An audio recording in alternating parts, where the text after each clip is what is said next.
নওগাঁ জেলার নিয়ামতপুর উপজেলায় উপজেলা নির্বাহী অফিসারের উদ্যোগে সমাজসেবা অফিসের আয়োজনে প্রতিবন্ধীদের মাঝে ১৬ জনকে সুবর্ণ কার্ড এবং ২২ জনকে হুইল চেয়ার প্রদান করা হয়েছে।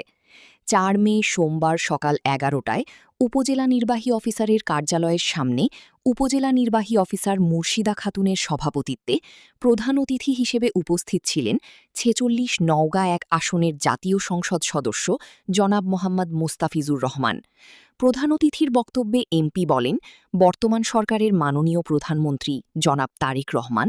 গরিব, দুঃখী, প্রতিবন্ধী, দুস্থ ও অসহায় মানুষের জন্য নিরলসভাবে কাজ করে যাচ্ছেন, যাতে করে তারা সুন্দর জীবনযাপন করতে পারে।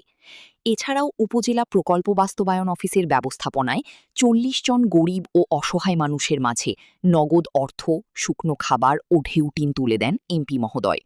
এসব সামগ্রী বিতরণের সময় বিশেষ অতিথি হিসেবে উপস্থিত ছিলেন উপজেলা সহকারী কমিশনার ভূমি রেজাউল করিম, উপজেলা কৃষি অফিসার কৃষিবিদ রফিকুল ইসলাম, নিয়ামতপুর থানা অফিসার ইনচার্জ মাহবুবুর রহমান, উপজেলা প্রকৌশলী আরিফিন, উপজেলা প্রকল্প বাস্তবায়ন কর্মকর্তা এনামুল হক, উপজেলা সমাজসেবা অফিসার সাদিকুর রহমান মণ্ডল, উপজেলা মডেল প্রেস ক্লাব ও বাংলাদেশ মফস্বল সাংবাদিক ইউনিয়ন নিয়ামতপুর শাখার সভাপতি মোহাম্মদ আব্দুল আজিজ শেখ, সিনিয়র সাংবাদিক নুরুল ইসলাম, সাব ইন্সপেক্টর চাঁদ আলী ও উপজেলা পর্যায়ের বিভিন্ন দফতরের কর্মকর্তা, রাজনৈতিক নেতৃবৃন্দ, সুশীল সমাজের ব্যক্তিবর্গ, সাংবাদিকবৃন্দ ও উপকারভোগী ব্যক্তিবর্গ এ সময় উপস্থিত ছিলেন।